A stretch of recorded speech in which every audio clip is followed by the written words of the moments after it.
Circuit Zandvoort is located in the Netherlands and is 32 kilometres, which is approximately 20 miles west of the Dutch capital of Amsterdam.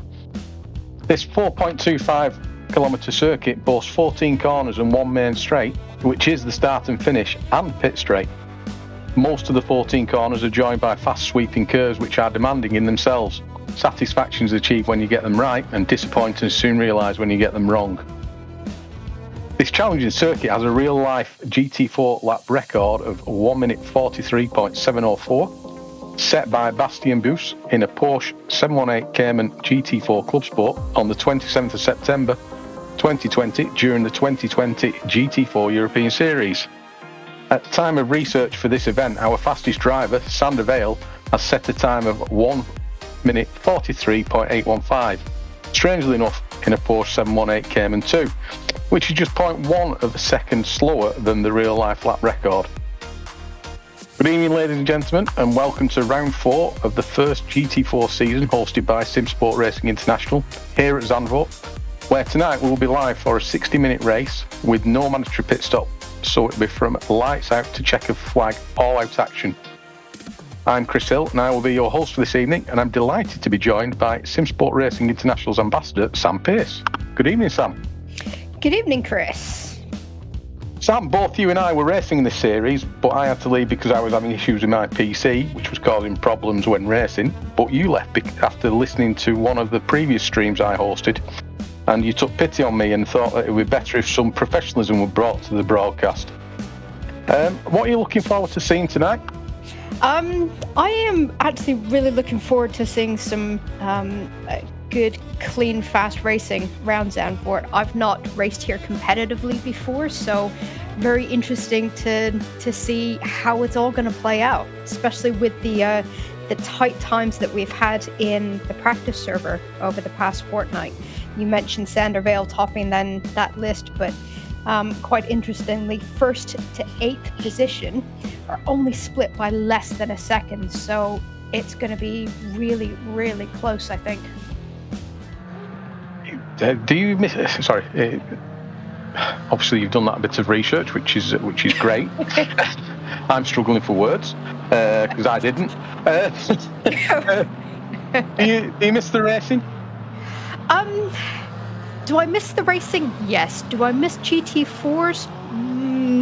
I struggled with the GT4, to be honest. I've not been sim racing for very long. I'm predominantly a GT3 driver, so I found it a bit of a challenge to just jump into the GT4s. They feel very different. You've got to drive them a little bit different, and I struggled to keep these cars on track, to be honest. So am I missing tonight?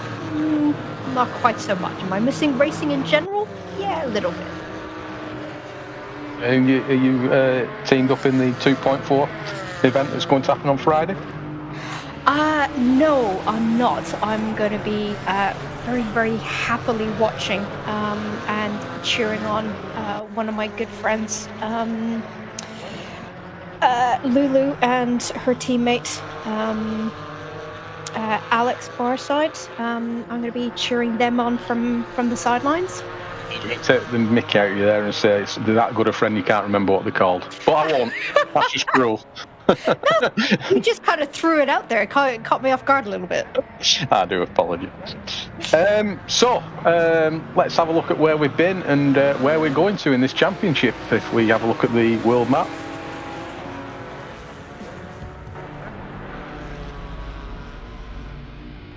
So we started off at round 1 on the 25th of January at Kyalami, then proceeded to Nürburgring on the 8th of February for a 75-minute race. Moving swiftly on. I say swiftly, it was almost a month later. We went to Misano for our first of 2 30-minute races. Tonight we're hosting the Zandvoort race. Next week, 5th of April, we go to Silverstone for another 60-minute race. Follow with the penultimate round at Imola on the 3rd of May. And then the final round will be held at Donington with the 2 30-minute sprint races on the 17th of May. So that's where we've been, where we're going, and we hope you stick with us throughout. Currently, the Pro Class C's Championship leader, Lewis Dykes, on 200 points, ahead of Kieran Vidago on 170 points, with Andrew Richardson currently in third on 101 points. I'm sure Sam will correct me if any of my facts are incorrect here. The AM class is led by my good friend Bas van Mellis, and I'm hoping that his mum is watching in YouTube tonight. He's on 195 points, ahead of Gavin Utley on 131 points, with Nick Vargas in third on 105 points. Welcome to our followers on YouTube, as I mentioned. It's great to see the chat active already. If you like what you see, don't forget to give us a like and subscribe to get notifications of our next live streams. So, Sam, without further ado, let's head over to qualifying, currently on screen, and let's start talking now our rubbish. Our professional commentary. So, as we can see, the track is looks like it's a nice, beautiful day for the qualifying session, with ambient temperature of 16 degrees and track temperature of 21 degrees, with not very much wind. No, and I'm just noticing it's not overly sunny either, so it's unlikely that the track temperature is going to go up too much. So it's perfect conditions out there. Yeah, it's as we see Bass have a little bit of an incident there. I suspect he's aborted that lap, but it did look a bit strange.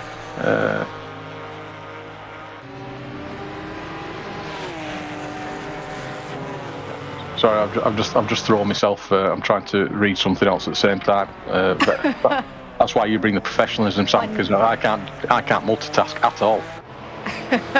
Clearly. Yeah. So it did look like Bass jumped back to the pits after that little wander through the sand traps. But we've currently got Richardson up at the top of the leaderboard with a 1:43.3.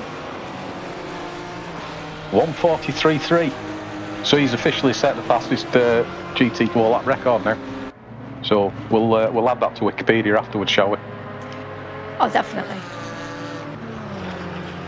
Let's see who's making headway. Dave Hedges currently 0.4 of a second up on this on his current best lap of a 1:45.142. No, he's not. 1:44.782. I can't read properly either.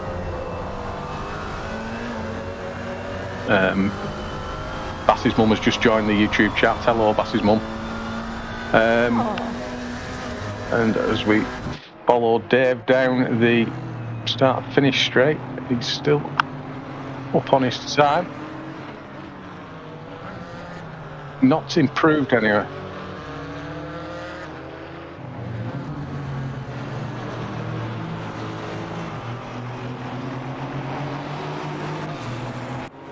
We were with Daniel Orchestra,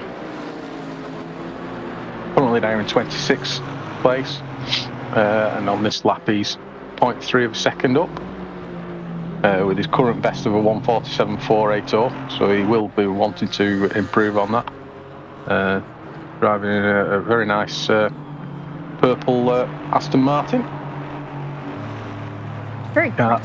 It is, car 66, clickety clicks. If anybody knows what I'm going on about, then you're showing your age. You're laughing, Sam. No, I'm kind of wondering, is it a case of I'm not showing my age, or just being Canadian, that I have absolutely no clue what you're on about and thinking that you're talking about bingo terms? Correct. Bingo! Absolutely spot on. Bingo, yes. So yes, I am showing my age. Correct. So Daniel aborted that lap by the looks of it. He's currently backed off. Now with Patrick Tractor, so known as Patrick Treffers, down in 22nd place. I believe he was up on his time, but he's 0.1 of a second slower currently.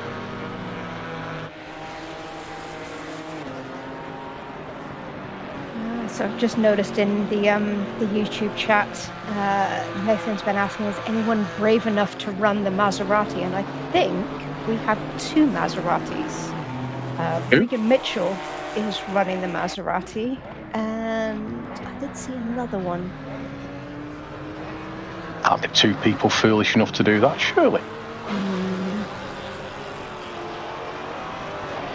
No, I think there's only one. Just Regan. So tonight is just Regan. It's up in P6. So despite it being a little bit of a handful, he seems to be doing all right with it.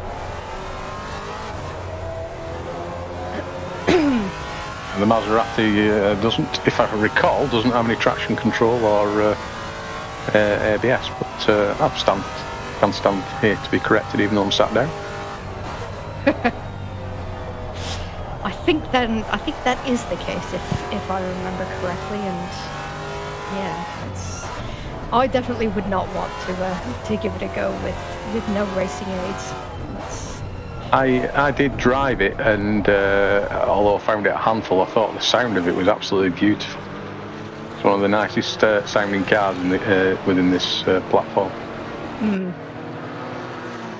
And then I quickly ditched it. Because I couldn't control it. No amount of good noise is going to make up for how horrible it is to try and keep on a track. Very professionally put there again, Sam. You could have been really insulting there. But you chose not to. Thank you.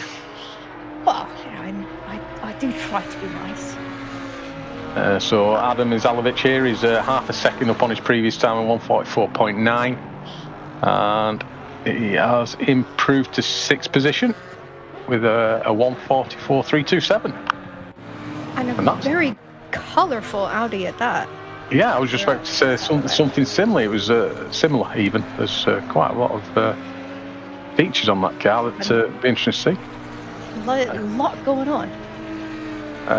Now we're on board. Well, not on board. We're following Dimitri Schenk, who's 0.3 up on this lap of a 1:44.032. He does improve to 9th, right behind Bass.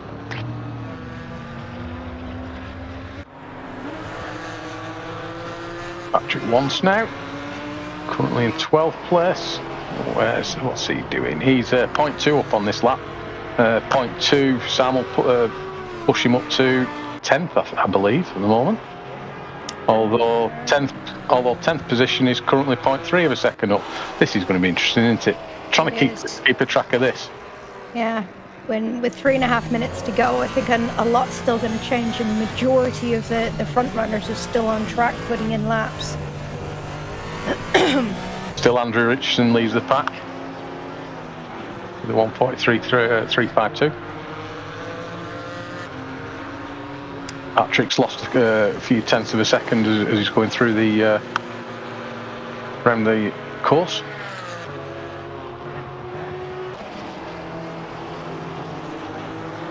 We did have an agreement that we weren't going to attempt to pronounce the corner name, didn't we, Sam? Because we didn't want to completely embarrass ourselves. Embarrass ourselves and insult any of our Dutch friends.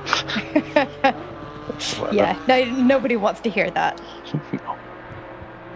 So we're going to cheat and just call them corner numbers, except maybe for Tarzan. I think we can brave that one. Brave Tarzan, because he was a brave character. Patrick's gone up to 11th there. Matt Richards, where's he? He's down 16th at the moment. 0.4 of a second up on this current lap. Still approximately halfway around the lap.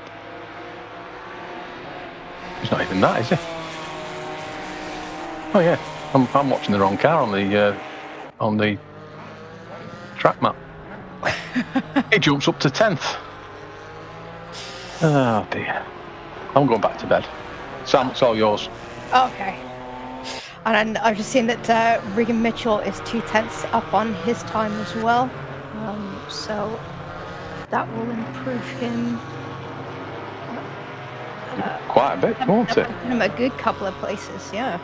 Up to 4th. Hang on to that. Fifth. I think he'll go up to, won't he? Although he's dropped 0.1 of a second now. I think that commentator's curse. Should still get him to 7th, possibly 6th. With a minute. Car stopping on track in front of him is not really going to help. Oh, he's 0.3 of a second up at the moment. So I think he must have got a good toe. Or any other part of his foot. Name anything really. 0.2 and he goes to 5th. 144.145. Okay, so With less than a minute left of this qualifying session. Yep, I'm just looking to see who else is up on their times. And Evan Nutfath. He's 0.8 up at the moment as our wonderful broadcaster has picked that up beautifully. Thank you very much, Tom. Tom Van der Meer on the cameras for us tonight. He doesn't do requests. Anyway, there's 1.1 second up moment as he rounds the final corner.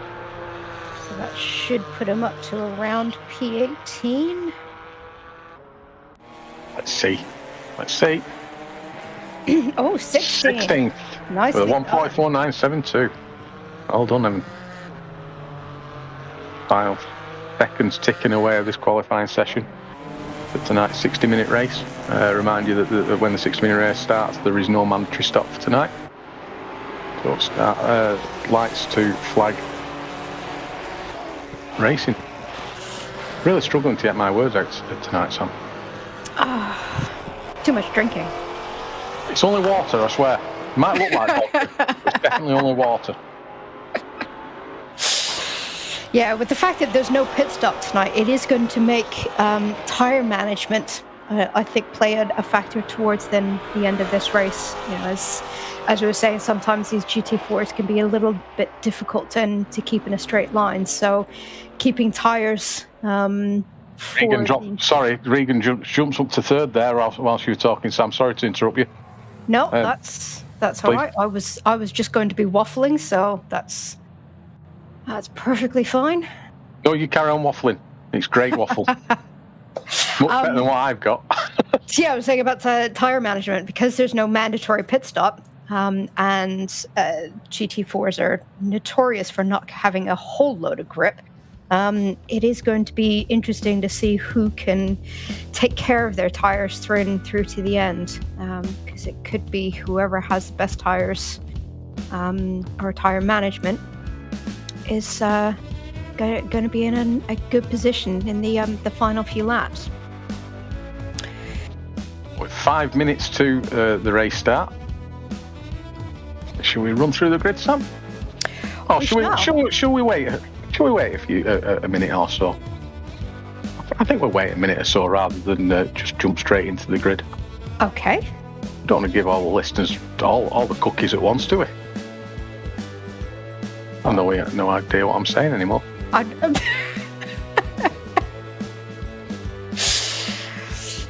Is this what you had envisaged for a Tuesday night, by the way? Not quite. Oh, I've just noticed Aaron has just jumped into the track, into the YouTube chat with another nonsense fact for you, Chris. Saying, did you know Zandvoort is named after the Nordic city of Zandvoort? Now, if I told you yes, would you believe me? I might. I don't know if Aaron will. No, I didn't know that. So thank you very much for that fact, Aaron. Very kind of you. Sem's in there as well, saying great lap time from Damien. What have we been feeding him?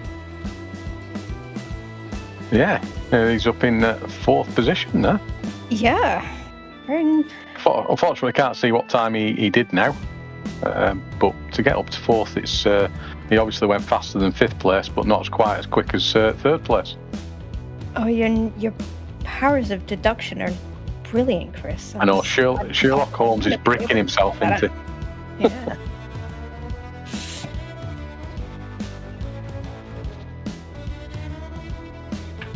So let's have a stroll through the grid then.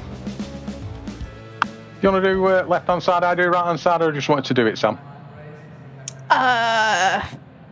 Depends which side you think's left and right, by the way. It does. I'll do it then. So in pole position we have Andrew Richardson in the Porsche. Second place Lewis Dykes in the McLaren. Regan Mitchell in the Maserati that everybody likes to follow in third position. Damien De Keyser is fourth in the nice orange Porsche. Kieran Vidago gets up to fifth in the McLaren. Sander Vale, the pre-qualifying favourite that we had, in the Porsche is in sixth. Adam Izalovic in that beautiful coloured livery car there. Is in seventh. Dave Hedges in eighth. My friend Bas Van Mellis is ninth in the Porsche.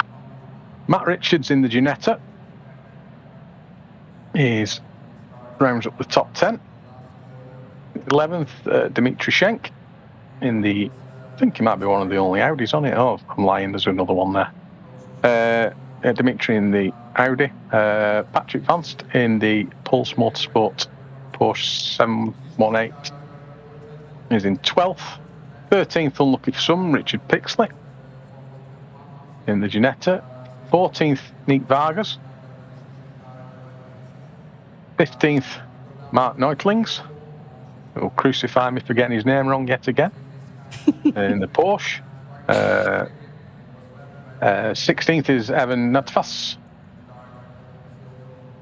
17th is Tim Neibauer. This is his second race, I believe, for in the GT4 Championship. Danny de Swart is in 18th, car 57 there.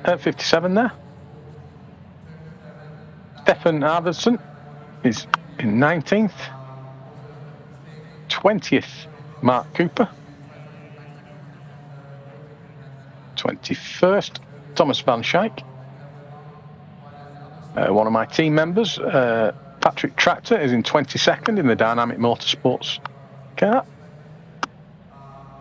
23rd, Arjen Lomans. 24th, Dennis Verhoeven. 25th, Jan-Paul Eikenboom. 26th, Daniel Orchestra in that beautiful purple car that you admired so much before. And rounding up the back of the grid in the Camaro, possibly the only Camaro on here. I'm blind again, there's another one up there. I'll get a new job. Hey, Xander Vestenberg.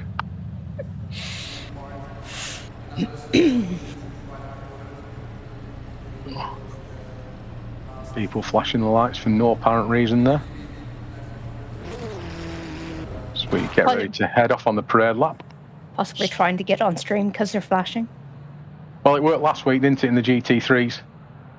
If you remember, Anthony Torst was flashing his lights and then came in the pits and crashed.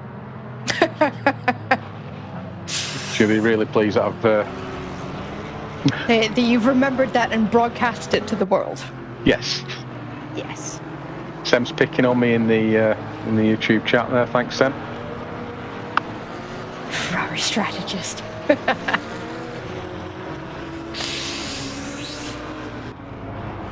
Right, so, Chris, who's your favourite? Favourite driver, or who's going to win this? Who's going to win? It's going to be hard to discount Lewis. He's had a clean sweep so far. He was also leading the GT3 last week until he had a slight issue, didn't he? I am going to correct you on that clean sweep, actually. He finished P2 at Nürburgring, but has been P1 the other 3 rounds. Ah, well, you see, this is where I've got inside information. So at Nürburgring, the person that finished first had a penalty applied to him that promoted Lewis to first position. And hence why he's got 200 points. And that's not showing up in my printout. Oh no. Dun, dun, dun. Who do I blame for that? Your printer. It's always better to blame an inanimate object. Right, so I stand corrected. So, obviously, you've asked me who my favourite. Who's going to be yours for tonight?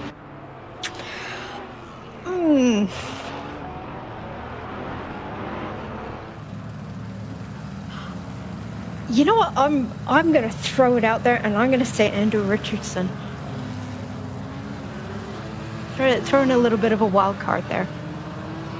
So, in the chat of YouTube, if you want to voice who your favourites are going to be, indeed, if you want to watch anybody in particular, give us a shout out in there, and I'm sure Tom will be only too pleased to jump to the car of your choice, providing there's not a close battle taking place on the track as the leaders round the final corner.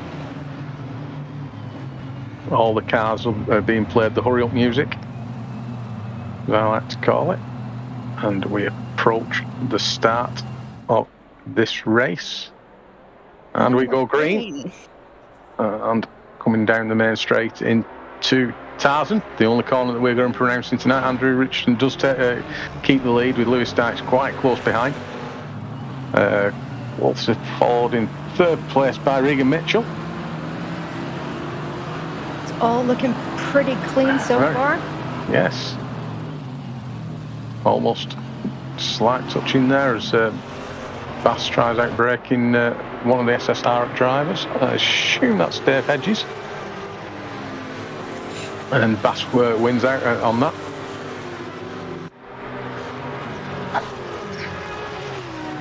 Does look like we've got everybody away cleanly. I've not seen a yellow flag at all. Yeah. Total respect for such a tight, such a tight circuit. I didn't even know what I was going to say there. You are right. I mean, then this track is very tight. It is notoriously difficult for overtaking. So would you hang fire waiting for the car in front to make a mistake? I would. But for what? This. Something's happened at the front here. Is that Kieran going to? Lead knocks Andrew Richardson off. Nice recovery. But he's lost momentum, hasn't he? And now there's a bit of door banging.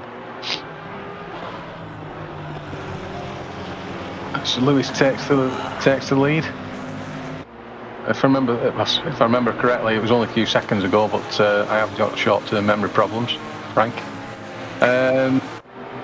It was Kieran that actually caught Andrew Richardson there, wasn't it, and pushed him off rather than Lewis. But Lewis has obviously benefited from that as Dave Hedges tries to go around the outside of Bas van Mellis into Tarzan.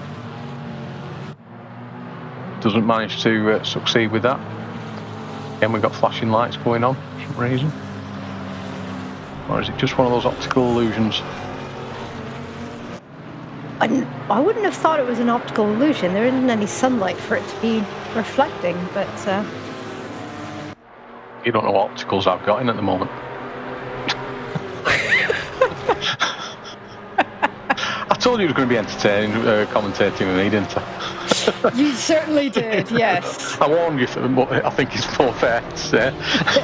Yes, more fool me for not believing you. As Kieran tries to look down the inside of Andrew Richardson there to get that position back that he almost had on the previous lap. We were looking backwards from Lewis's car. Kieran runs a bit wide there. Does that allow Regan a chance to go down the inside? He's going to have a sniff. Dave does look like he's lost out quite a bit. Dimitri's giving him some hurry up now.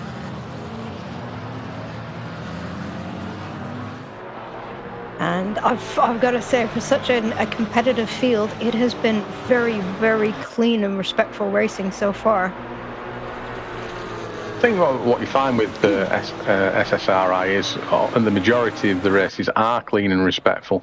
Sometimes you do get drivers that clatter into each other, and they do sit back and wait when they made a mistake, which is great. You don't get any preferential treatment by the stewards if that happens, but it is fondly thought of. And in the background, thing to do. Yeah, is that Dave off in the background there? That says car 88.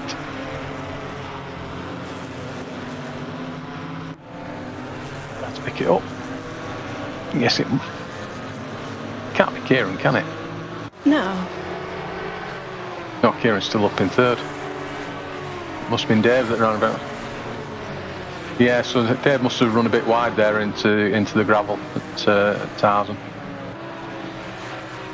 Has dropped a few places there because he was battling with Bass and Dimitri. Now down into 14th. Sorry, Dave, we're not picking on you. You just went wide. As the battle at the front carries on, Andrew Richardson will be quite pleased. Will be quite. You want to try that again? Yes. Andrew Richardson will be quite hulking that he can catch and close down Lewis Dykes and overtake him and proceed to win the race. Well, then they are starting to pull in a bit of a gap to Kieran. 1.5 seconds, according to the timing tower. These two look like they are going to run away at the front. I think Misano, Andrew Richardson, was quite fast there, if I recall correctly, but I have been wrong before. Mainly every time I open my mouth. I've got Andrew taking a P7 and a P4 at the 2 rounds and at Misano, so... Yeah, like I said, I was making it up then. Thing is, that placing gives me absolutely no information on how quickly he actually drove. He just might have ended up in some traffic or in a bit of a fight that he couldn't get past.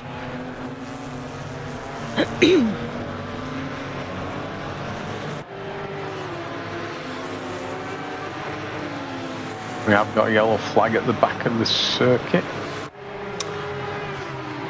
It looks like car 99. Or is it car 66 and it's upside down? Well, I think ACC keeps the numbers right side up all the time on the track map. Well, it's Ian Lorman's is car 99, and right in front of him is car 66. So there you go. That's a bit confusing with Daniel Orchestra in car 66. So it must have been Ian that's the way a bit wide. Indeed, he's 12.1 seconds slower on this lap. Yeah. As we have a bit of a clatter there. Jan-Paul Eichelboom. Is that Zander Estenberg? They had a bit of a clatter of each other. And Zander doing the gentleman thing and waiting. This is what we were talking about before. He'll give the position back. Very respectful. Yeah, this is one of the things that attracted me to SSRI. Where when I joined you guys tail end of last year, I was just trying to find some, clean racing as a rookie, to find somewhere not quite as intimidating, but still had, quick, respectful drivers that I could learn from. And I've definitely found that with SSRI. Everyone's just so willing to give you time and advice as a newbie. Yeah, I often get advice, get off the track. You're slowing me down. I won't mind, that's my teammates. Anyway, so we're looking at the battle for 12th here with Mark Neutlings and Neutlings even and Patrick Vance. You will get his name right at some point, but then again, I don't think I would do very much better on a first time out with some of these names. Mark does like to take the mickey out of me anyway, any time and opportunity you can get. He found out how old I was and asked me if I wanted to join the E-Seniors team a few months back.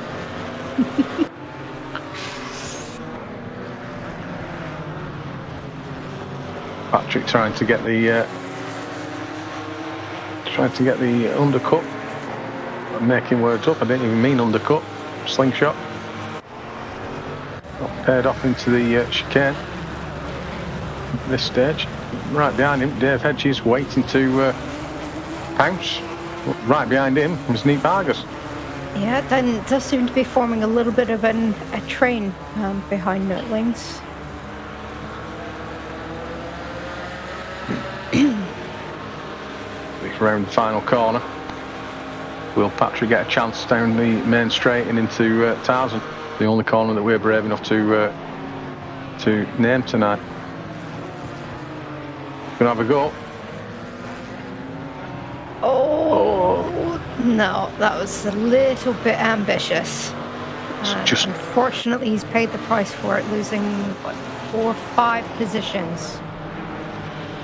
It was inevitable that he was going to lose so many positions, wasn't it? As soon as he went off, with the pack being so close together, he was very fortunate that he didn't lose more. Yeah. Up at the front, these two are still battling, but I dare say Kieran's closed that gap. He has, yeah. It was 1.5 last time we were on board with him, and it's now down to 0.6. And Kieran does currently have the fastest lap at the minute. He's one of the fast drivers. Very, very nice young man. You won't believe he was 14, would you? He's not. No, he's not. He's about 26. Okay. I said you won't believe it. Yeah, let him as gullible here. He'll be watching back the stream and then sending me a message later on. He might even join us in the for you to question him afterwards. So, yes, and I shall apologise to him profusely for thinking that he could possibly be. So yeah. Oh no, Robbie Stapleford is a youngster. Unfortunately, he's dropped out of the championship. I think he's only 15/16. Yeah, I did some. When I first started watching Robbie, I was quite impressed to see how quick he was, considering he doesn't even have a real driver's license. Yes, it's always strange, that, isn't it? And it is, and you wonder how they can be so talented. Yeah. I'm sure there's an answer for it that's. Yeah, that I will never find. That we just won't know. Us old fogies just don't have a clue. Don't say old fogies. 21 is an old tab. I'm including myself in there. That's what I said. 21's not old, Sam. Oh, bless you. It's alright, you can pay me the 50 quid afterwards. Okay. And this is soon going to be a four-way fight for the lead. Because Adam's joined in the party here as well.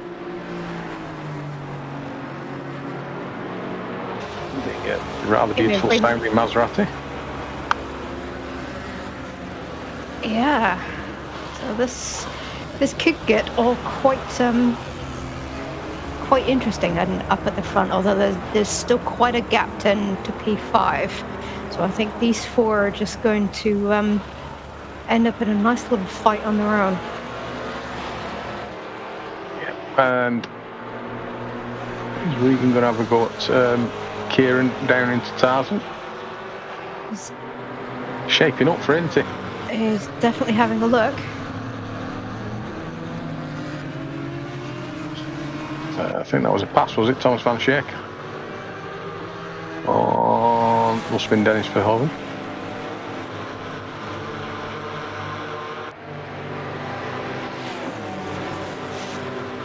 As we watch Dave Hedges trying to get past Patrick Vance again. Patrick keeps a nice inside line there, nice and tight.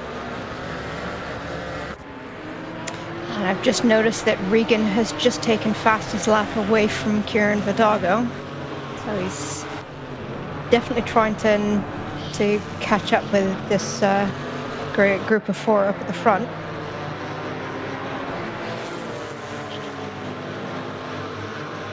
Is that Patrick? Ignore me. I was going to say, is that Patrick Vance battling with Tim Neibauer, or trying to get past Tim Neibauer now? I think it is, isn't it? Yes. Simsport Racing International, bringing you facts of the day, but not on a regular basis. Speaking of more interesting facts, Redline Zach's just jumped into the YouTube chat. Did you know that they have removed the word gullible from the dictionary? Well, thank you very much. I believe he's having a go at me about that. I'm not falling for that one. No. No, but he's clearly going to have a go at me for it. I'm sure you'll be able to get your own back on him at some stage. Yes. Friend of yours by any chance? Just possibly, yes.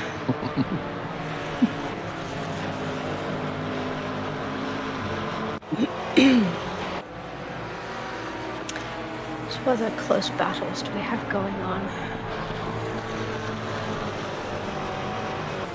So there's a close battle between 14, 15 and 16. That's Patrick, Nice. Dave and Danny de Swart. Yep. Patrick, does he get past Tim Narbauer this time? Tim goes on the grass slightly. Patrick does indeed get past. And then... Oh, get out. No. Get out of the ball. How he's held on to that, I have no idea. It's good to keep that out of the wall. Especially considering how dirty then the track is out there. You can see by the marbles at the side of the track. You don't want to be going out there too often, do you? No, it just kind of sucks you into the wall if you're not careful. Well, unless you're tired of that one, you need to put some rubber back on.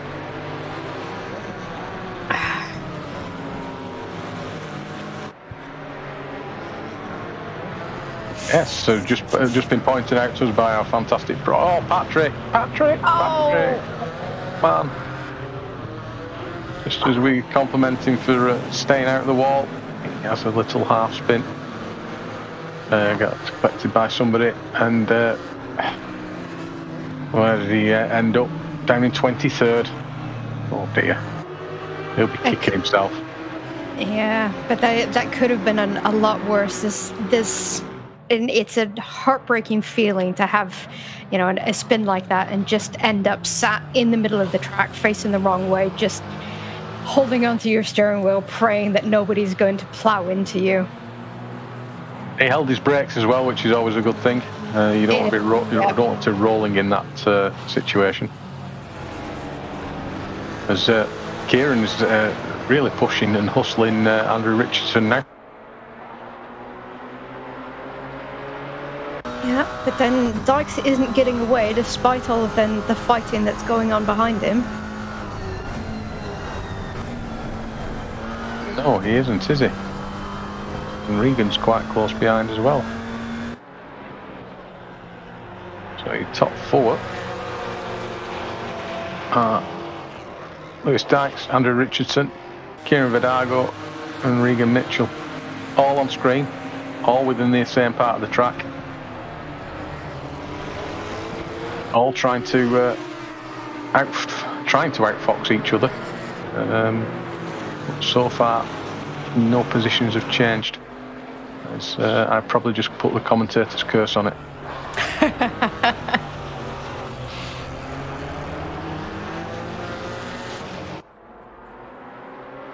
You see the concertina effect there. No idea what that means, but I've heard Martin Brundle say it, so it must be true.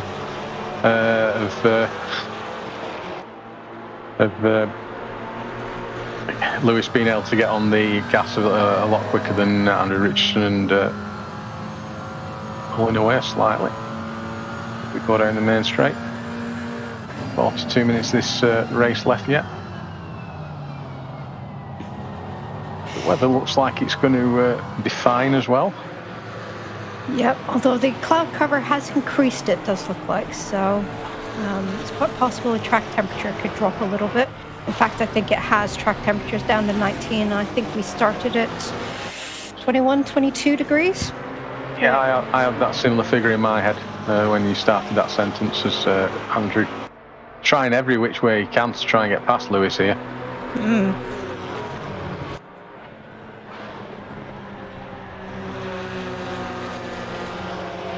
Yeah, I think Lewis is quite an experienced driver, so keeping a calm, level head under this much pressure is not easy.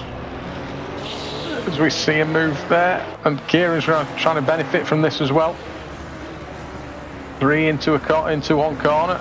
Kieran's got a very good drive here. Will he get past? He won't get past him, will he? Oh, and there's a bit of contact there between Lewis and Andrew. Kieran flashing his lights. Andrew trying to go down the inside chicane. Regan just holding back there, waiting to capitalise on all 3 of these guys taking each other out. This is absolutely brilliant racing. A little bit of bumping. You don't mind that?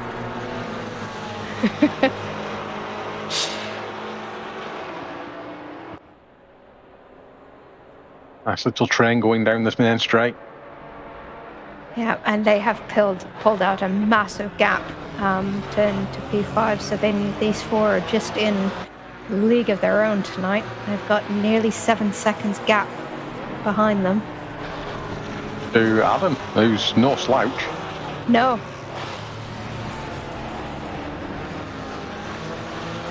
All fast drivers at the top, as you'd expect, as opposed to having slow drivers at the top. Don't know where I was going with that again, Sam. I was just noticing some of the paint on Richardson's Porsche down that left-hand side getting just a little rubbed raw. Yes, particularly on the front wheel arch there.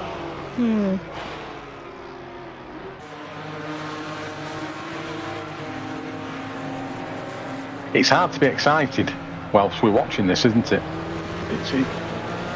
We are excited, no, but I'm intrigued.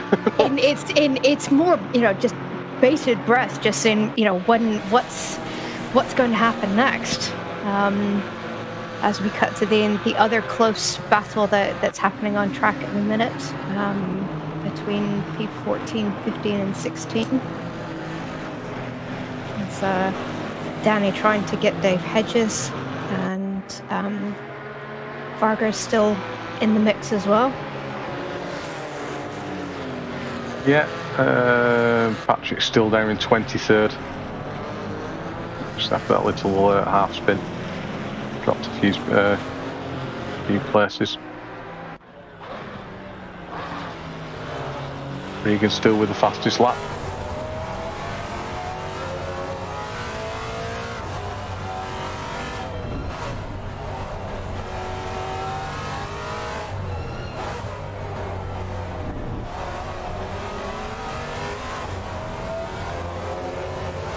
It's a tough call to pick who's going to win this race now, isn't it?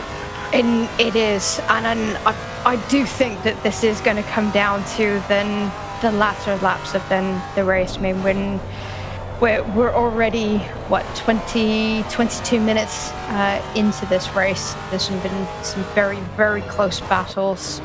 So I think a lot of it is going to come down to who's got the tires left at the end.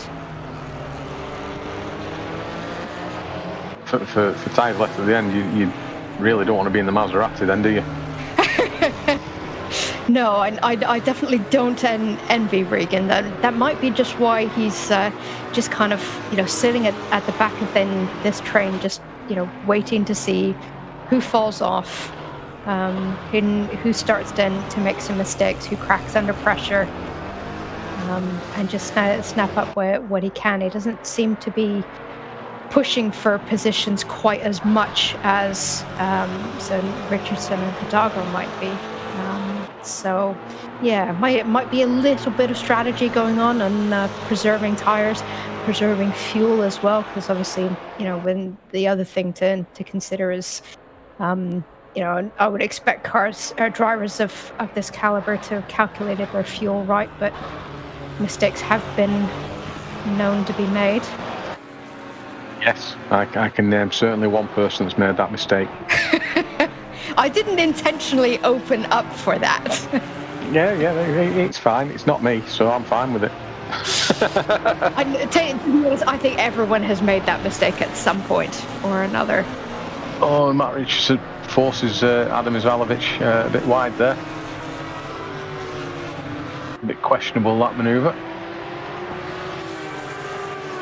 But Salvage then has kept hasn't lost too much and out of that. You ready for another interesting fact? Sure. Okay, so there are no BMWs in this race tonight. There aren't. You were very right. Why do you think that is?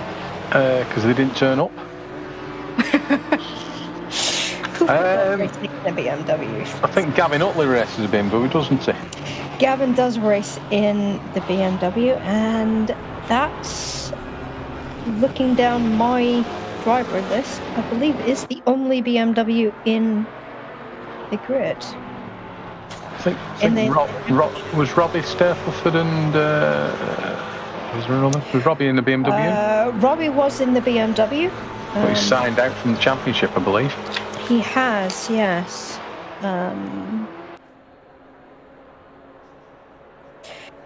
So yeah, it was just Gavin and Robbie. And you're right, neither of them are here tonight. See, what other cars are missing from the race tonight? It's well represented, isn't it? It is, although I have just noticed that the top 6 AM drivers are all Porsches. Yes. You're quite right. I think the top AM driver at the moment is Bass, isn't it? It is. Car number 11. Mark Neutlings in 12th place. Porsche is in 2nd place in the AM category, and Nick Vargas, again, funnily enough in the Porsche because you said the top 6. Down in 16th place. Not Mark Neutlings, he's in 12th. I'm talking about Nick Vargas. So what car were you in when you were driving? You were in the McLaren, weren't you? I was in the McLaren, that's correct. Yeah, and I was in the Porsche as well, and I found it very easy to handle, surprisingly, for a Porsche. We did a test of several cars, and we decided on the McLaren.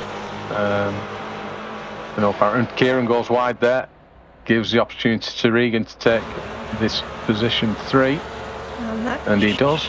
It should be a done deal. Unless, Kieran's not giving up that easily, is he?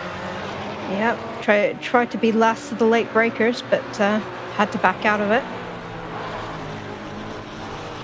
Yeah, so Regan loitering there, currently with the fastest lap as well, so will he close in on Andrew Richardson and have a better opportunity to get second than first place? Because Andrew is still stuck behind Lewis, and it's almost like they're a necklace of some strange thing that was floating in my head then. I was wondering where you were going with this. Yeah, just ignore I said that. A chain. That's what I was looking for. I think that would make a little bit more sense, Chris. Yeah. And a chain of cars, not a necklace. Necklace, not a necklace of cars. Yes. No. Although we could make it go global whenever we start calling it a necklace of cars. Yes, this could very well go viral. Someone could clip it on YouTube. You could end up with your own meme.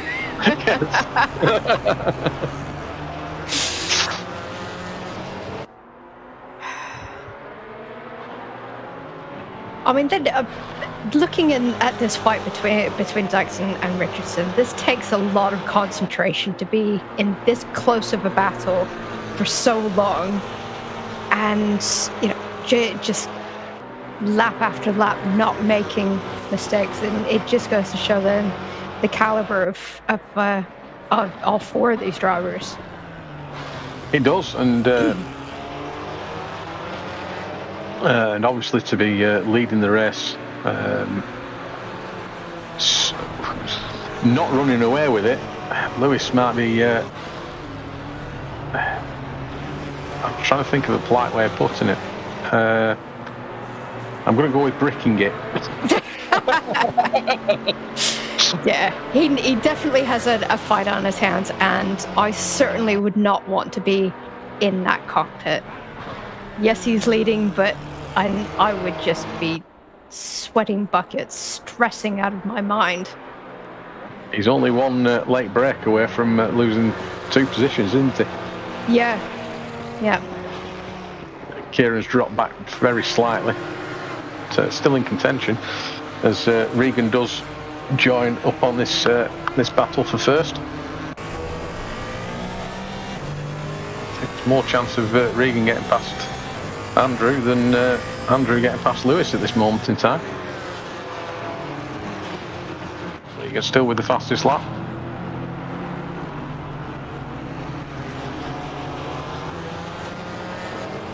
As the fuel comes down and the tyres wear, it's whether there's going to be any more fast laps in these guys.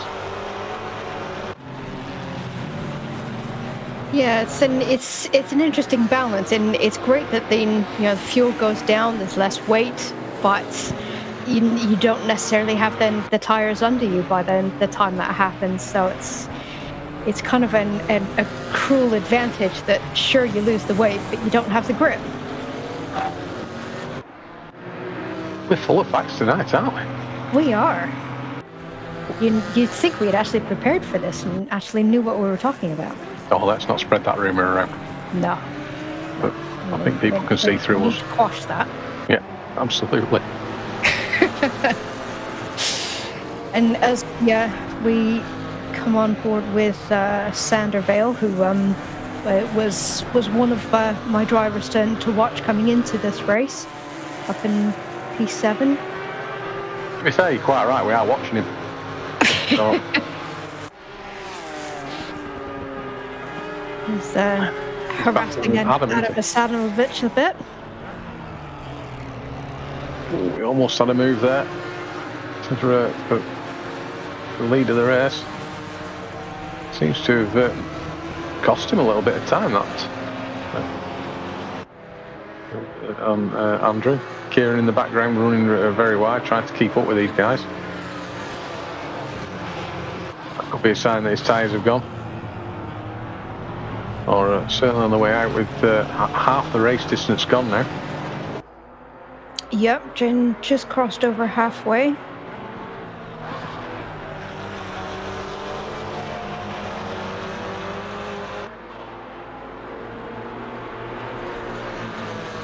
So I do think that this battle is going to go down to the wire, and I think it is going to be a case of who blinks first.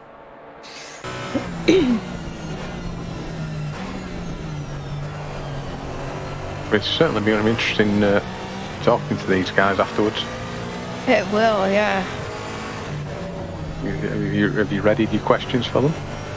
I do have some questions lined up for them, and so this close battling has definitely given me a few more to throw into the mix for them. But I've got a feeling that we might need to give them a few minutes just to let the adrenaline settle a little bit. Certainly. Just for one to put on your notepad, I asked Aaron Martin Pilkington this last year because he was won quite a lot of races and was getting interviewed quite a lot. I just threw him a curveball and said, "What size shoes do you wear?" Why? Just a random question of the evening. Random question of the evening. Right, okay. I got asked in a job interview once. Gone through all the technical stuff and I've got on quite well with that. And it was, what do you think of Robbie Williams' meteoric rise to fame as opposed to Gary Barlow's demise to infamy? There you go. How do you answer that question in an interview? I have no idea. What did you answer with? I have no opinion on that whatsoever. I got the job. And did the person who was interviewing you later tell you what they were looking for out of that answer, or did they just let it go? It was one of the first times he'd done an interview, he said. He became a friend of mine. As we start talking about racing, Sander Vale tries to go around the outside of Adam Zalovic into the Tarzan. Doesn't come off this time. No, okay. Thought Sander was going to get a good traction out of the corner then, but didn't. So I asked him why he asked me that question many years later, and he said, I've been reading a book about interview techniques, and one of the things he said is always throw a curveball question to try and knock the person off the facts. Okay. To which I thanked him. As Andrew tries to go down the inside and the contact. But Lewis just held it. Very well done. Must have anticipated that. That's watching your mirrors, isn't it?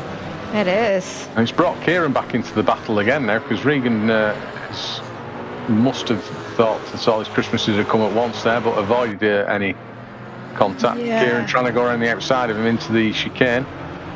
Does he pull it off? Yeah, I think Regan just let off the gas just a tiny bit, just out of concern of not to get collected himself in anything that might have gone on in front. So he's lost that position. Kieran up to third.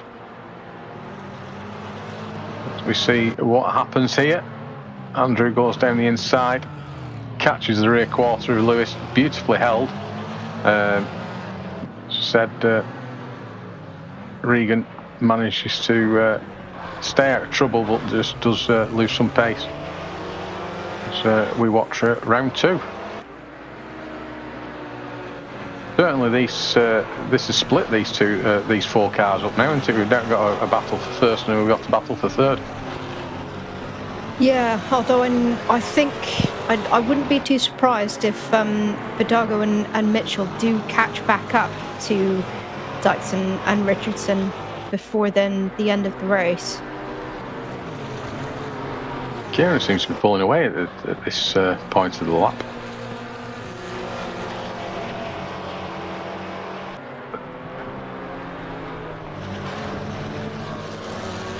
I missaw something in front there. I thought Andrew managed to get past Lewis. Yeah, we did see a little bit of dirt getting kicked up. And this is Kieran getting past Regan into the chicane. Hans Ernst Bocht. There you go. I've done two corners now, Sam. And very good pronunciation as well. Well done. I think our broadcaster will be the judge of that, whether it was good or not.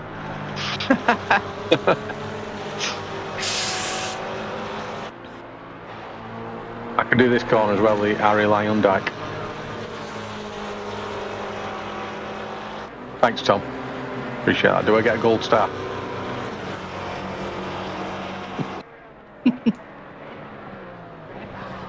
I've got to do 3 more corners. Oh.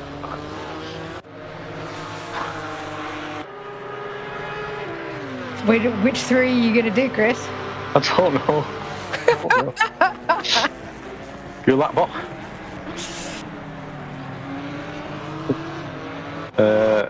Masters Bok. And I'm going to go for Bok 9 and Bok 10. Because that's corner 9 and corner 10, I believe.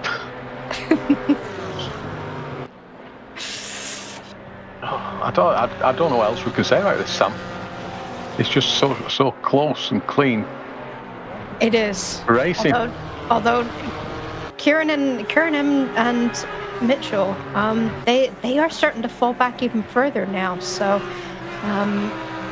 Kieran's now at 1.7 behind Richardson. So then that pack of 4 is now definitely splitting up into a distinct pair of pairs. Pair of pairs. There you Try go. saying that many times when you... No, not a chance.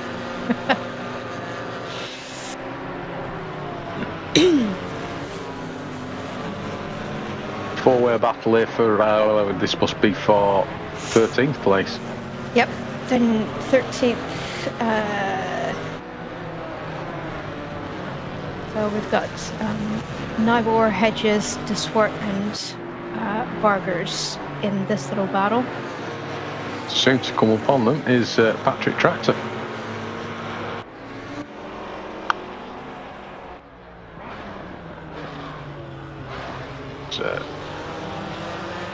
I was going to say something but decided not to. Oh, Andrew Richardson still having a go at Lewis there, and a lot closer. Not giving up, is he?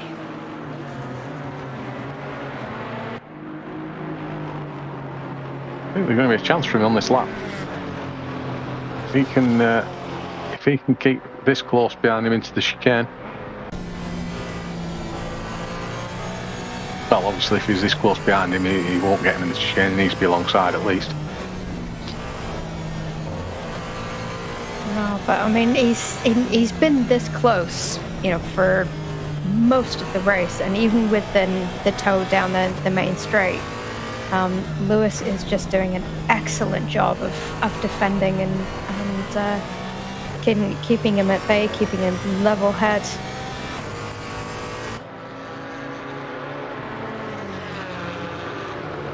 I'm going to take it back, but he's going to get him into the chicane.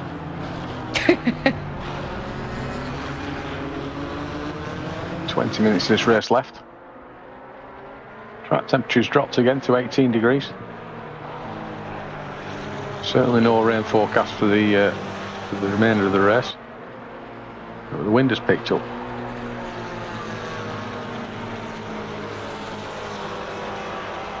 And it looks to be a crosswind across the main straight, so isn't really going to be helping them too much. I always wondered, does crosswind mean it's angry? No, Chris. Oh, That's okay. not what it means. I've got an angry wind next to me. Oh, gotta love the dad jokes. I was taught well by my good friend Mr. Pike, who's in the YouTube chat. If you're liking what you're hearing, which I very much doubt, give us a like and subscribe. It's greatly appreciated.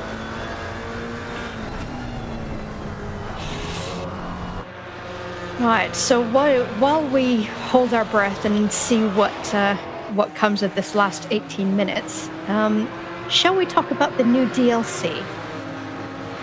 You talk away about the new DLC. I've no idea what's coming. I've seen some things, but I wasn't really following that closely.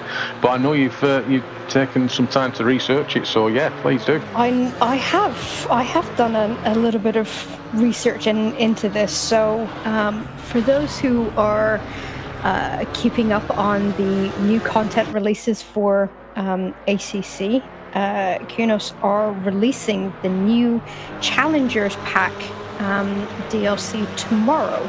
Apparently then the new pack will be available for download at some point tomorrow. And there are two packs coming. This pack that's being released tomorrow is a new cars pack. And apparently there is a track pack coming at some point during the summer. But the Challengers pack includes updates to the Audi R8 GT3 car and the Porsche 911 GT3 Cup car.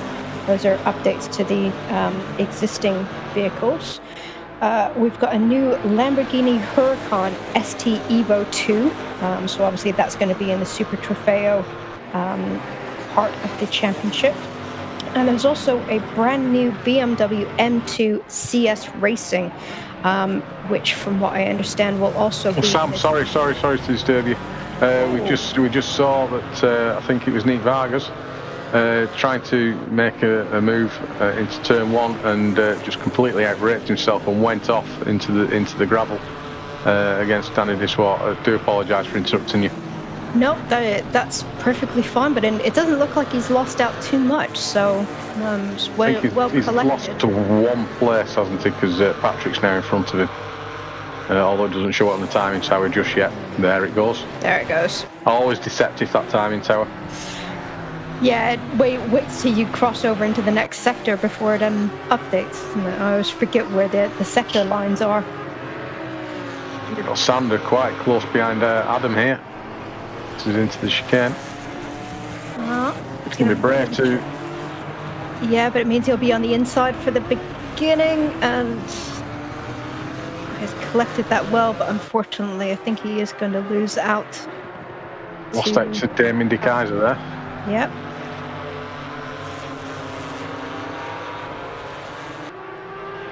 Please carry on with your DLC update. So yeah, I was mentioning the BMW M2 CS Racing, which from what I understand is also going to be in its own solo championship. And a last minute addition to the pack was a Ferrari 488 Challenge Evo. From what I read, that was only announced about 7-8 hours ago. So don't have very much information on that one. But all of those will be available for download tomorrow. Price as yet unconfirmed. Just about to ask you what price it was and see whether I could open my wallet. No doubt they will put pricing on Steam as soon as they upload the content, which I would assume will be sometime overnight. We're normally quite unfortunate at what was formerly SRHI. Kunos always used to do their updates on a Tuesday night, which is the night we always raced on. And we've been caught out once or twice with their wonderful updates and messing around with our championship. Yeah, well, and I remember the big 1.8 update coming literally days before our big charity 24-hour race in November at Spa. That threw a whole bunch of cats among the pigeons. Oh yes, what a beautiful evening that was the night before the race. Yes, and I remember some fairly panicked messages from admin saying, "Can anyone go on? Can we test servers? Anyone available?" To be fair, we had quite a lot of people helping us out, so we greatly appreciate that. Yeah, and it turned out to, not really affect the race, and everyone managed. So yeah, it was still a great event in the end. 24 hours race at Spa. It was. No, not very many people were brave enough to do that, but we did it and managed to raise €13,000. Yeah. Yep. And that was actually my first taste of long-form endurance racing as well. And did you enjoy it? That's the big question. I was absolutely shattered at the end, but yes, I did enjoy it, and it was good camaraderie amongst not only amongst our team, but and all of the other teams and as well. It was just a good, fun charity race for a really, really good cause. Which should be a nice lead in for you. Yes, thank you very much for that. You're welcome. So, April the 16th, we are planning currently to host another charity event, this time for Save the Children, with all funding, all 100% of any funds raised going direct to the charity. We will be broadcasting that, provided we get enough sign-ups. Currently we've only got 12 sign-ups, which is slightly disappointing, but don't blame people. It is the Easter weekend after all, and we can't expect people just to ditch the families and come race with us and raise money for a worthy charity. So we will confirm if it will take place. We have got broadcasters. Tom, who's behind the camera tonight, has very kindly volunteered to be there for the full 12 hours. If he hasn't, I've just committed him to it. And we have and we have commentators lined up that are all going to throw in their time for free. So let's hope we can pull it off. If not, we're going to have a discussion with our community members and see if we can do it the following week, which is actually a scheduled endurance event. So watch this space. Never say never. No, I do definitely hope that it goes on ahead. It's definitely for a very, very worthy cause. On, as you said, going to save the Children Foundation, but primarily to go to the relief work that they're doing or attempting to do in Ukraine to help with the situation there. So just to bolster that a bit more, if you do wish to want to join us, join our Discord, our endurance Discord, that is. Basically, I'm not saying there are no rules, there are obviously rules, but it's any amount of drivers between 1 and 6. If you want to do it on your own, we have a spin here with Dimitri, who's going to lose out a few places here. He was in 11th. And he's now trying his best not to lose out to Dave Hedges. He's managed to keep Dave behind. Get his elbows out. Yeah, absolutely. So yeah, any number of drivers between 1 to 6. So if you're brave enough to do a full 12-hour endurance race on your own, you're more than welcome to do so. There's no maximum driver times. There's Danny Dishwalker just managed to go past Dave Hedges there, still battling.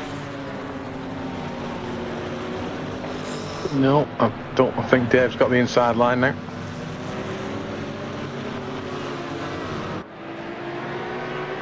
And keep him behind. Yeah. So just to carry on, I've mentioned the drivers about 5 times now, but there's also no limit on what car you want to drive. If you want to drive a GT4, that's fine, drive a GT4. If you want to drive a GT3, go for it. If you want to drive a cup car, be my guest. If you want to drive the Jag, very brave of you. But we have heard of people wanting to do that. As Dave and Danny come together very slightly there. It is a very good battle.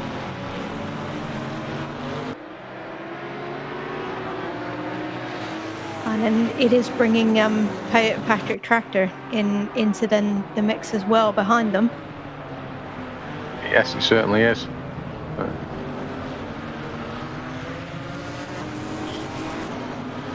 Being asked in the chat, Tom, is Bass catching Sander? The gap is 0.9 of a second, I think.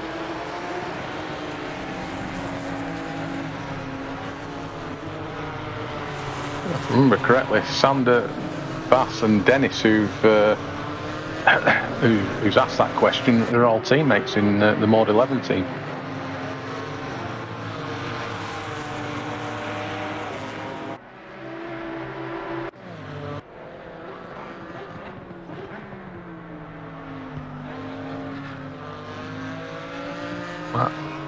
Cooper getting past Thomas there. I did glance away from the stream for a brief second, so I do apologise if I missed that.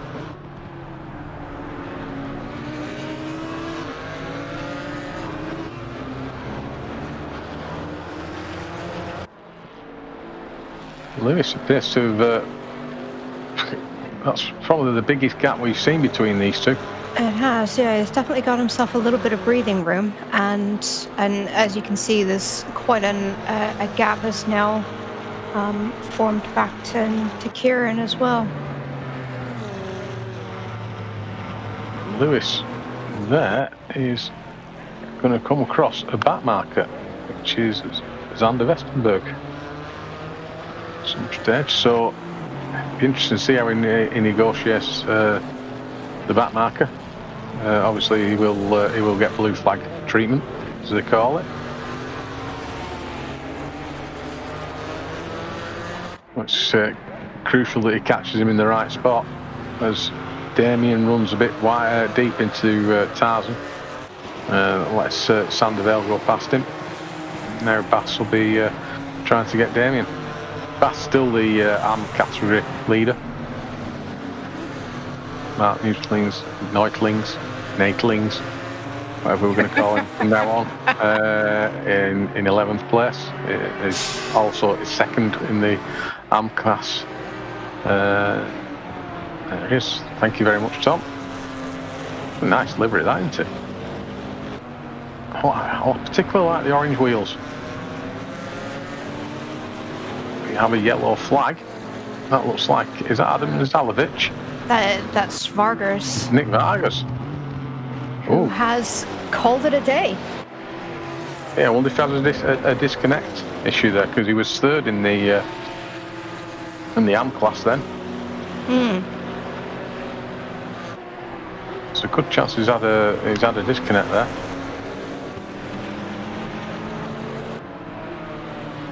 And this battle's still raging on.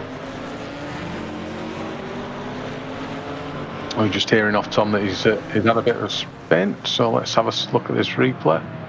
So this is Patrick trying to go down the inside, catches the back end. Oh, that's a heck of an impact.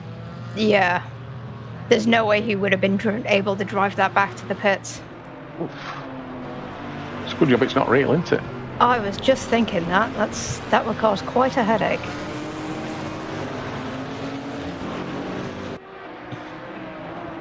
Got friends in chat there, Sam. I've just noticed. Hi, Lulu.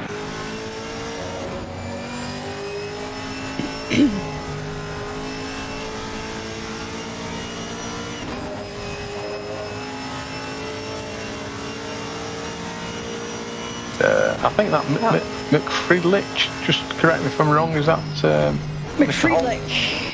Is that Mr. Holzer that's just joined the GT3 Championship? If you could confirm that. Or if I'm making things up. I'm sorry, I'm not asking you. I was asking if it was. Good, because you caught me pretty off guard. I do know Friedrich, but and I wasn't aware that he had joined in the championship. GT3 very recently, in fact, in the last day or so. Oh, excellent! Good. Yeah, I've driven with McFriedlich before, and he was in OOR with me a few seasons ago. Just to confirm, thank you very much, sir. More facts coming tonight, Sam. We're going to have to stop. I know. Can't carry on with this. No. But we've only got 3.5 minutes left. This is a time where you said the last few laps are going to be crucial. And they are, but it looks like Dykes has definitely kept something in the reserve. And he's definitely not cracking under pressure yet. What's that gap now? Is it about 0.5, 0.6 of a second?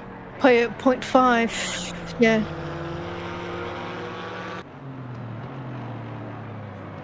So I wonder if Andrew's just backed off slightly to give it one last shot.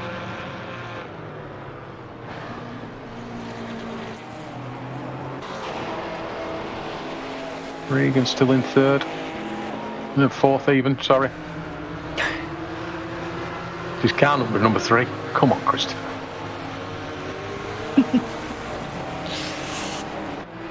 And he's dropped off the back of Kieran there.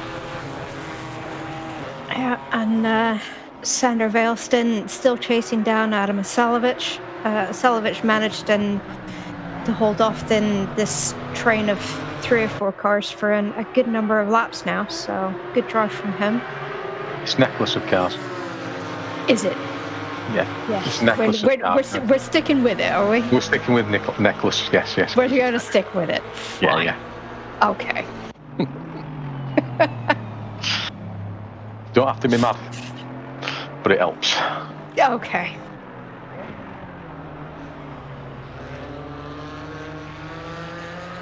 Minute 40 odd, and Andrew's close again. Yeah, so and I think you might have been right. He might have been just backing off a little bit, give him some breathing room, possibly conserve tires, and is now going to give it one final push. He's got this lap and then the next, hasn't he, to do it? What lap time is With he doing? 144. Yeah. Yeah.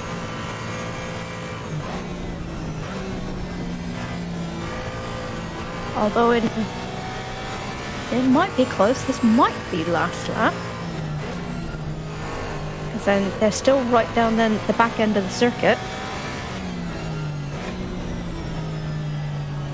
I did find it very... I'm going to go with one more lap. You're going to go with one more lap? I'm going to with that. You go with this is the last lap. I'll go with one more lap. Okay.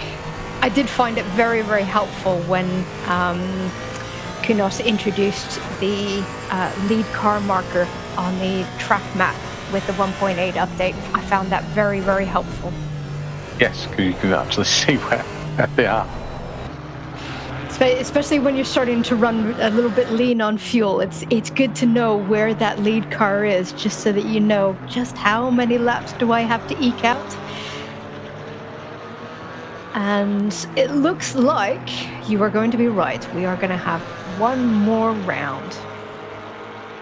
So this is going to be Andrew's last lap, last chance to pull a move on Lewis.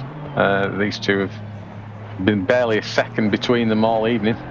Yeah, it's been very, very good racing to watch. Very close, very clean. Well, we had, I think, one bump, even though Andrew's front end there does look like there's quite a bit of damage and scratching on it. I'd only recall seeing the one slight altercation, which was very minor, and Lewis held it quite well. Yeah, very, very lovely little power slide. But as has been mentioned in the chat several times already, rubbing is racing. And a little bit of trading paint amongst friends. Yeah, I mean, it's not like it's real, is it? No, the emotions make it feel very, very real when you're in the cockpit. I know there are quite a number of drivers out there that can't help but succumb to the red mist, and we have a yellow flag. Oh no, Regan! And I think that was Richards passing him, I believe. And yep, so that's a Salovich just coming up. So Regan has, I'm sure we'll get we may get a replay, I don't know. We're going to have to follow the leaders across the line. Coming round the final corner, it will be Lewis Dykes that takes the fifth win of the championship so far. Andrew Richardson very close behind in second. Kieran Vidago comes home in third. As we wait to see who's fourth. At the moment it's Matt Richards, as you quite rightly pointed out, Sam. Well done. Fireworks go off in the background. Oh, and it's all kicking off. Oh, what's happened there? Has Regan run out of fuel, do you think? Somebody ran out of fuel. The black and gold, and I think was the initial cause of that. That's a very strange finish to a race. It is. And I've lost where we're up to now. That's Daniel Swart crossing the line. Yep, Dave coming in. Patrick Tractor. Ivan Natsas. 17th. So all in all, a very good evening of racing, sprint racing. We just witnessed there. Brilliant racing up at the front, but very, very interesting what transpired in the mid pack going over then the line, and I think that would have been very confusing to come up on coming down then the main straight and just seeing cars slowing down. I think would have thrown a little bit of a few people for a loop, I think. Oh, we're going to see the incident that caused Regan to lose his third place.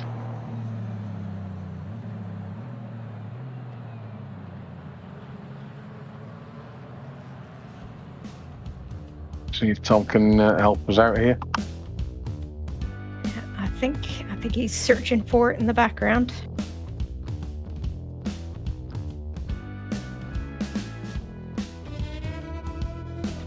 And in the chat, Lulu's speculating, did he try to give the place back at the line and accidentally hold up the car behind?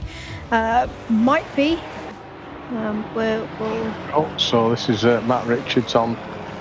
Yeah, quite possibly then, because yeah, he went down the inside, caught Regan in quite an awkward position. He did.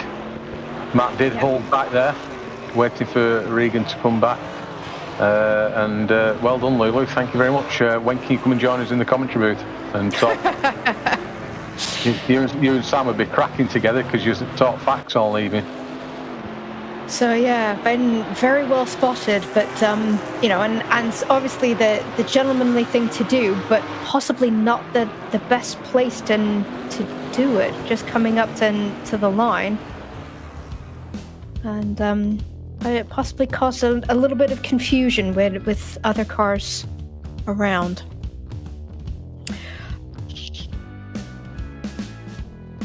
But all in all, a very, very cracking race.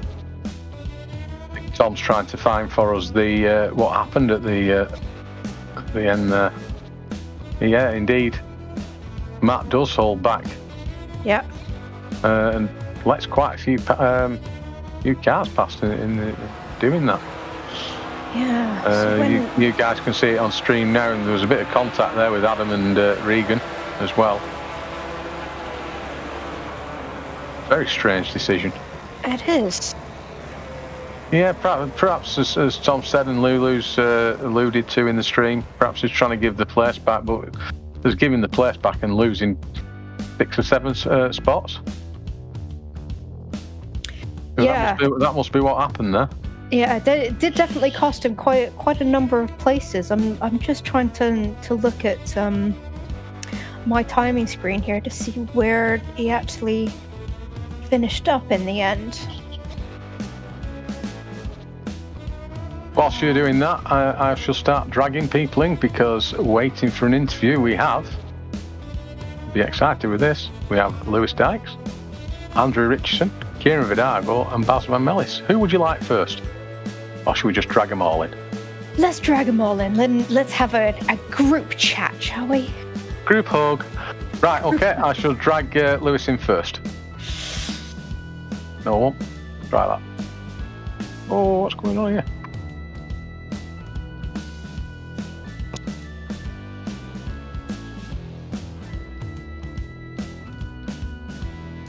Lewis, congratulations on that very, very hard fought first place. The race was extremely interesting for us to watch. How was it for you? If I say I'm sweating, that's probably an understatement. You called it, Sam. I did, and I was sitting there watching the close battle for pretty much the entire race, thinking, oh my god, I do not envy you. So I've got to ask, with having such close fighting for such a long period of time, how did you stay calm under that much pressure? I think you just have to remain with the belief in your ability. You know that what you can do, stay consistent, and it's just about not making big mistakes. I made a couple into the sort of the chicane at the last bit of the lap, which I lost probably overall a second and a half, but apart from that, it's just keeping it on the road, quality lap after quality lap, and yeah, remaining consistent. That's the biggest thing. Yeah, consistency is definitely key. So how do you feel about Zandvoort as a circuit? I won't be driving it again for a while. Is that just because of how stressful this race has been, or how do you feel about the track in general? Do you normally like racing here? Yeah, no, GT3 it's great, but in GT4 when a Porsche exists, it's not exactly great fun because they are unbelievably fast. But no, fair play to Andrew and Chris and Regan for clinging on towards the end. And yeah, it's a very technical track for a GT4, trying not to understeer wide. So yeah, it's just keeping on the road. But yeah, I don't plan on driving it very much soon. So you did allude a little bit there to the differences between GT4s and GT3s around here. So how did you approach your practice for the GT4 race and qualifying here? And any different than you would normally approach it in a GT3? No, I think you do. I mean, personally, I do a few install laps at the start or at the start of the week, sort of leading up to the race, and then just keep knocking away, doing some race runs. I don't really do much qualifying because obviously the race isn't won in quali, so I tend to prioritise the race. But yeah, just getting to know it. I think once we've driven the GT4 enough this season now that you can switch between the two quite easily. It's just a GT3 with less aero, so it's not hugely different. It's just remembering, braking points and stuff like that. So apart from that, yeah, it's good fun, similar driving style, just small things. Well, that definitely shows your better ability at driving than me. I definitely cannot just switch between the two. So, well done to you guys. So, are you looking forward to Silverstone? Yeah, Silverstone is one of my favourite tracks, high speed, so lots can happen. Long lap, so nailing qualifying will be key, and hopefully the Porsche isn't as fast there, so we actually have a chance at quali. Because, oh dear. Excellent. Well, it has been really, really great watching that race, Lewis. Thank you very much. So, yes, and well done to Andrew and Kieran as well. Yes, coming on to Andrew. Very, very competitive race. Really close battling throughout the entire track, the entire race. How was it for you? Yeah, thank you. Yeah, it was a really, really fun race. It was a really pleasure to be a part of that one, fighting Lewis the whole way there. Just classic Zandvoort. There is really nowhere to make a clean pass without the driver in front making a big mistake. So yeah, it's the story of my race, looking at the back of that the McLaren. So with that close battle with Lewis, then how did you stay focused? How did you keep the pressure down? Well, I was just hanging on to the back of him, and he was making very slight mistakes here and there, just running a tiny bit wide, and sort of cheers you on to keep going, and hopefully there'll be a bigger mistake. But unfortunately, Lewis is a lot better driver than that. So, how do you feel about Zandvoort and as a track? And do you like racing here or not? As a track, it's a great challenge. It's not one I particularly enjoy, but maybe today's changed that with how well I've done. So is it going to bring Zandvoort up in your preferred tracks after this race then? We'll see. Maybe this race was just an anomaly, but let's hope so. Let's hope so. Good. So when we've already heard a bit about the differences between GT4s and GT3s, do you approach GT4 practice different? Any different to when you're racing a GT3? I might have to say this quietly, but I've never raced a GT3 in ACC, so this is why I've only done these 4 races with the GT4. So very much new to it, but I'm getting there, chipping away. Wow. So if you do this well in GT4s, I'd love to see what you can do in a GT3 car. I've tried it and it wasn't pretty, but you never know. It is very different. It is very different. Yes. So are you looking forward to Silverstone in a fortnight's time? Yeah, looking back to get back at it and a track where you can actually make an overtake. So hopefully we'll see a few. Excellent. Great. Well, thank you very much for some fantastic racing. And Kieran Badago, P3, how was that race for you? Yeah, sweaty as well for me. Like for first half of the race, it was 4 of us all within like 2 seconds of each other. It was tight. Some good like little battles going on there, and then maybe 45 minutes into the race, my tyres were dead. I think me and Regan had a little battle. He killed his tyres, I killed mine, and then those two in front just drove away from us, and not really much I could do. Yeah, when we did wonder what had brought on then the gap. I mean, and at the beginning of the race, we were commentating on just how close all 4 of you were. And then I did mention, and I did think at the beginning that tires were going to play a part in this. So, do you think you pushed your tires just a little bit too hard in the beginning?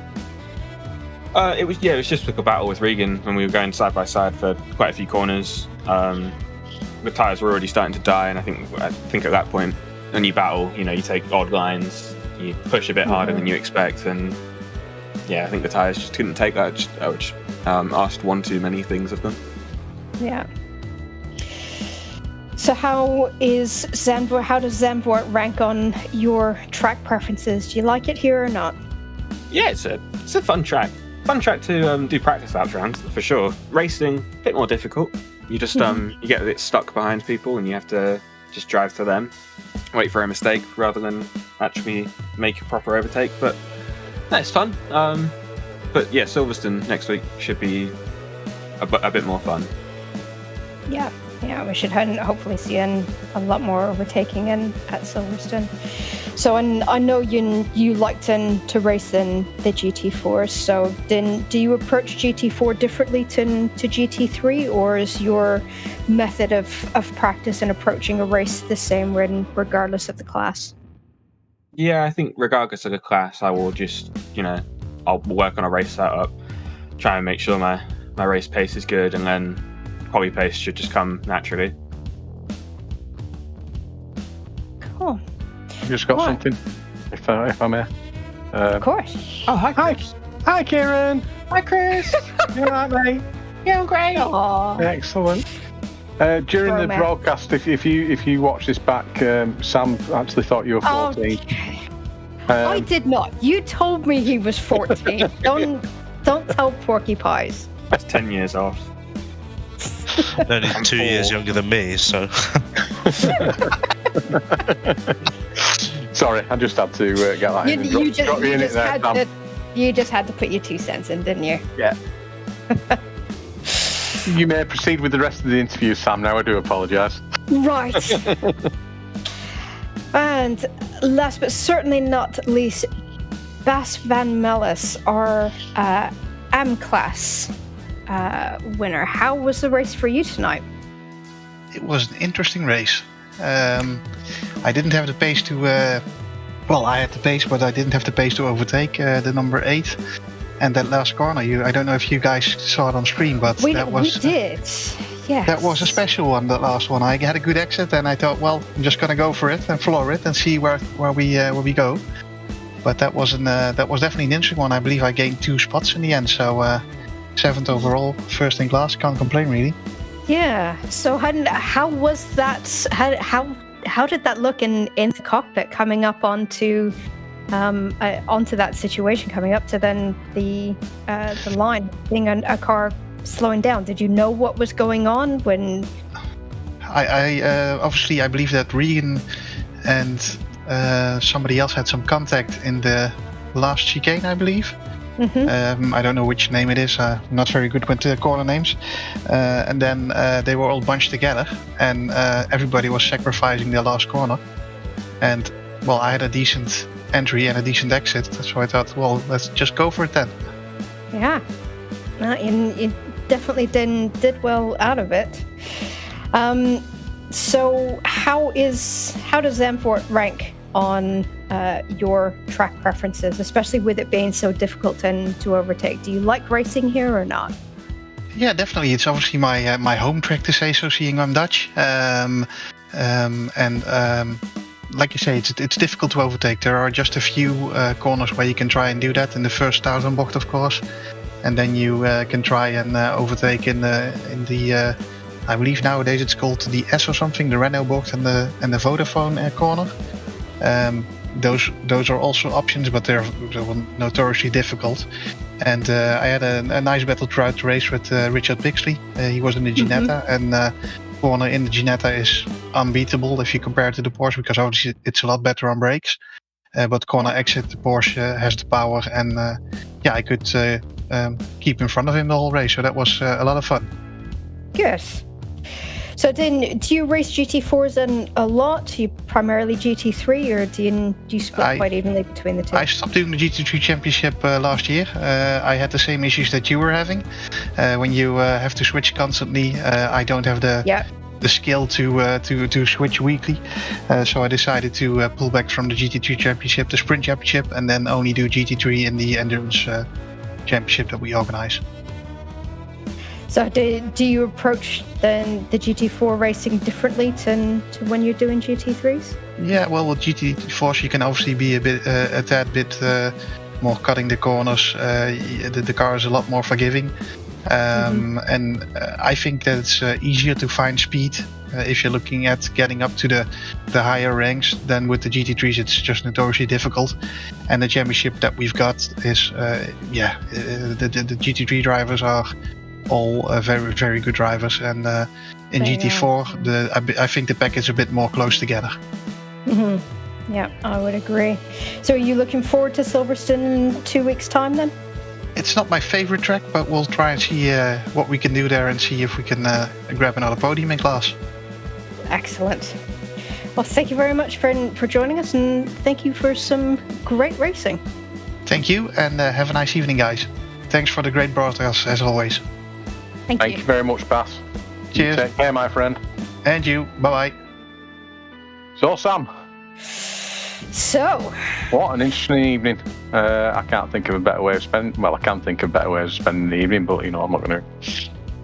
I'm certainly not going to be racing in these events anytime soon. So that's the only possible way it could get better. But spending an evening with yourself and talking the way through this has been pleasurable. Thank you very much for your time.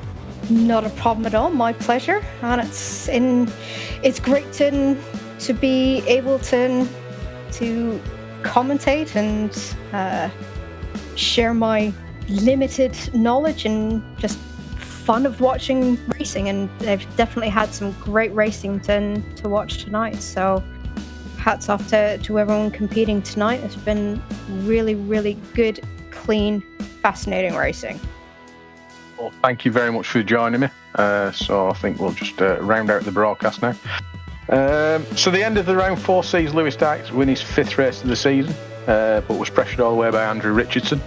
3rd place to went to Kieran Vidago as he tried his best to catch the front 2, but as he said, he's boiled his tyres and run out of what's that stuff called on tyres? Rubber. So he was unable to catch.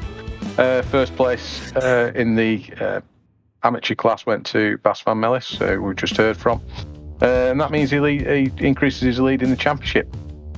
So just to thank everyone for watching, and we encourage you to watch our next event, which is the 2.4 hour of Misano, which is a dual driver event this Friday evening. Join us then, and from me and Sam, have a great evening. Thanks for watching.